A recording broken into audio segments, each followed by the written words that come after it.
my name is Paul Martin, and I want to thank you for being part of our second Walk for Lives. This video is not about how to lead a walk, but it's about why.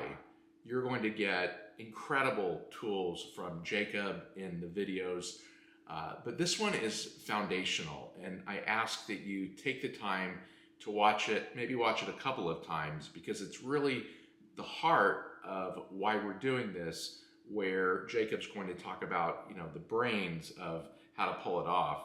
This is the why. I wanted to first say that most of you are doing this because you lost a loved one, in most cases a child. I have spoken in the last 2.5 years since I came across this fentanyl issue to hundreds of you, and I want to say that I'm just so sorry. I've run out of words other than I'm so sorry about your loss. About me, I have roughly 30 years experience in nonprofit leadership on a local, national, international level. That started off early in my career in Christian ministry. I was a pastor, and led to a couple decades of work in homeless prevention, drug prevention, child welfare, again on a national level as well. I have led a lot of campaigns and initiatives, and quite frankly, to say it bluntly, I know how to do this work, and it's an honor to be representing so many hundreds of bereaved family members that are looking for something big and widespread, and something that's going to make a drastic difference in a culture in the US where this crisis is not getting enough attention at all. And United Against Fentanyl was formed to interrupt the use of illicit fentanyl through innovative, bold, and effective initiatives. And on the effective part, it's important to know that we're utilizing what are called national best practices. So if you look at an organization like Mothers Against Drunk Driving, there's certain things that organizations that work on a national level on social issues that they do to bring real, enduring, lasting change. And that's what we're doing with UAF. Walk for Lives is a big part of that, because it is engaging our local communities. And with Walk for Lives, by doing that together, and I'll talk about this in just a minute, we are amplifying the message around one voice, one message on one day with the same colors to create a national shout, even though that work is being done. This year it will be done in most certainly over 100 communities and all 50 states. I want to say that amplifying the voices of survivors is in my heart. I have spoken again with over 200 of you, and in every case, after the obvious grief, what you've gone through, there's a real restless, almost like a restless anger that so many of your friends in your communities don't think it could happen to their kids.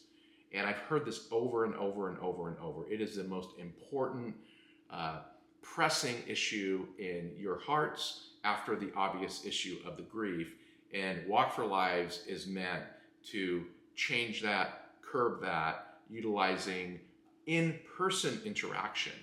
Have you ever asked during a presidential campaign or a campaign for mayor or senator or House member why these candidates spend so much time meeting people in person, speaking in arenas, speaking in schools, speaking at restaurants? Why do they spend all this time in front of people in person when they could just post things on Instagram or post things on Facebook or make videos? And the reason why is there's a vast difference between being with people in person versus what, I was looking for my cell phone, but what can happen digitally. And so what we're doing is we're putting up stages all across the country, and you'll see in the training, finding ways to bring together the community so the community could hear the stories in person, in mass, on one day at one time.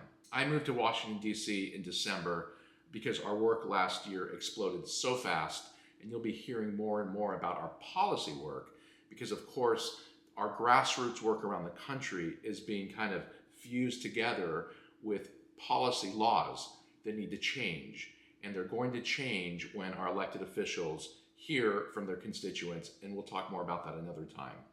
The first thing I want to say is this. You can do this, and here's proof. Last year, I led and organized the Walk for Lives with United Against Fentanyl here in Utah. It was something I'd never done before. I was scared. I was sick to my stomach. I really thought that I could not do it. And I reached out to people and they said yes. I emailed. I visited people in person. I had the Riverton mayor speak at the event, as well as a DEA agent. It ended up being the most impactful thing I've ever done. It took my grief and sorrow and pain, and now my life has purpose. And you can do this, I promise you. Now look, Jacob is going to provide incredible training. If you follow the videos and the written materials that Jacob's produced and we've produced, you will have a successful walk. It will be big, it will be successful. I'm 100% confident that you could pull it off. But here's the thing, and this is really important. It's important that you follow through on your walk, even if it ends up being 15, 20, 25 people at a public park. And the reason why is twofold. It's still something. Even gathering some friends, some neighbors, friends of friends together so that you can tell your story.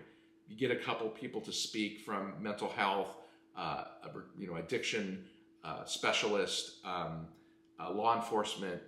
It's important. It's very important. Those small events matter. Oftentimes we think that they need to be big and they need to, have hundreds of people. That's great, and I think it's something you should shoot for. But please, even if you end up having an event for 20 people in a church parking lot, at a public park, in front of City Hall, which is public property, I'm really asking you to follow through. We are passionate and adamant, and we are going to stop at nothing to make sure that we have 100 walks in 50 states, because that's going to allow us to utilize national media to really say that Walk for Lives is penetrating at a very, very deep level. And so we're asking you, even if your walk isn't very big, to still organize it, and we're always here to help you. The first thing, not the first thing, but something that's really important is the word urgency. I am adamant. I live in Washington, D.C. I've lived here for 3 months now. I've spent a lot of time here in my career. The window is closing on the fentanyl crisis being an urgent crisis. I see it, I hear it, I am talking to people every day. And so often what I hear is, yeah, I hear it's getting a lot better and it's not that big of an issue anymore. I'm not kidding. I hear that, and because there has been a reduction in fatalities, a lot of people think, well, it's better now. But as we all know, 50,000 deaths a year, 4 or 5 years ago, there was a national emergency, an alert around the fact that we had reached 50,000 deaths, which is unheard of. And now you have this reality that the fentanyl crisis is competing with the Iraq war, competing with gas prices, competing with inflation, affordability, healthcare, all kinds of different issues. And we have a window that's closing. Walk for Lives is an opportunity for us to, on one day, have massive national coverage representing all 50 states, representing hundreds of communities, over 100 cities, so that the media collectively, we could, with one voice, raise this issue and make sure that it doesn't fade into the background. So I'm looking at this, and I got into this work because I wanted to do something big. I wanted to do something that was going to get massive attention. I wanted to do something that was going to utilize best practices like what Mothers Against Drunk Driving did, because this issue is the biggest health crisis amongst 18 to 45-year-olds today, and it just does not get anywhere near the attention. And Walk for Lives is meant to end that, to curb that, to change the kind of collective indifference that you see in the media. I'm sorry, it's just true. So urgency is a really big deal to me. I said it earlier, though digital awareness is vital. If you have an Instagram account, if you use digital media to post things about Narcan or one pill to kill, whatever it is, it's important. We do that. If you go to our social media accounts, which are growing quite a bit, we also do this, but it's not the same. It's not the same as an in-person interaction, and many of you already do this kind of thing, and it's certainly not the same as in-person with one message, one voice, one color on a local level together as a national event. And so Walk for Lives, this massive movement of families around the country is important and vital. The walk is intended not to be, and I have to be careful, awareness is important, but there are a lot of, the word awareness to me isn't as powerful as the word education, right? A lot of people are aware of fentanyl. They're aware that it's bad, right? But they still don't know what it is. They still don't know the reality of why this substance in so many ways is different.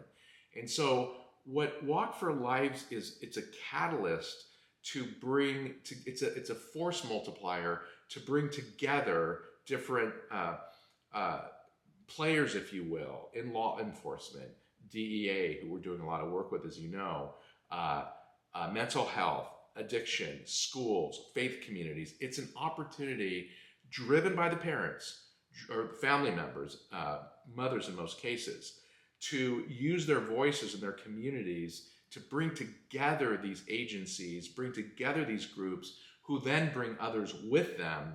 And we saw this across the country. There were over 250 nonprofit organizations that participated, and there will be a lot more this year. So I want you to think of your walk, your event, as being a catalyst in your community to bring groups together. And when they find out that this is happening all across the country in 50 states, that law enforcement in all 50 states, it gives them more reason to want to be part of it. And so Walk for Lives is not merely an awareness walk. It is a national shout made up of individual communities creating partnerships with relative players. And those players in the community that come together, and this is the last thing I'm going to say, and it's perhaps the most important, are unifying. They're coming together. And look, I've said this probably hundreds of times. If it wasn't for the individual efforts of family members who lost children and who stood up and opened an Instagram account, opened a Facebook account, started a nonprofit organization in their town, in their state, that had a national reach, the numbers would, I think they'd be triple, quadruple, double. There would be far more deaths. And so I want to be very firm, and we work with so many of these organizations around the country. But here's the deal, guys. It's time we come together. All the individual efforts are necessary and good, and they've saved lives, but they're not sufficient. And the reason why is, I already talked about it, because we're starting to see a loss of urgency amongst elected officials, in the media. You all know this. And if we can combine all of our effort, look, Walk for Lives is just a name. It's just a name, right? But it's a name we can all get behind if we have nonprofit organizations. Many of our leaders lead nonprofit organizations. I could think of one in Chris in Fort Lauderdale. I can go across the country and think of leaders who have nonprofits who are leading Walk for Lives and who talk about their nonprofits when they get on the stage and speak.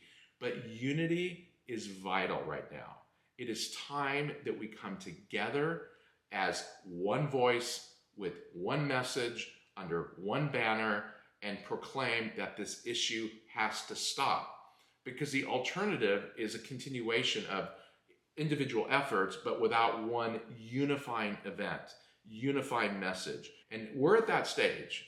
I will end one more time. I will say this again. We are losing the war on urgency in this crisis.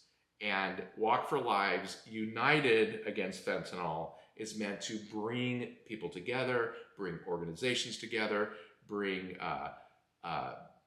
public entities together, private entities together, schools together, to do all of this together. We coordinate, We coordinate very strategically and in a very detailed way so that we can all come together, use our voices to finally bring change to this crisis. That is the why behind Walk for Lives. It's ultimately about those of you who have lost a loved one, taking back your towns and doing it together with others like you around the country to say enough.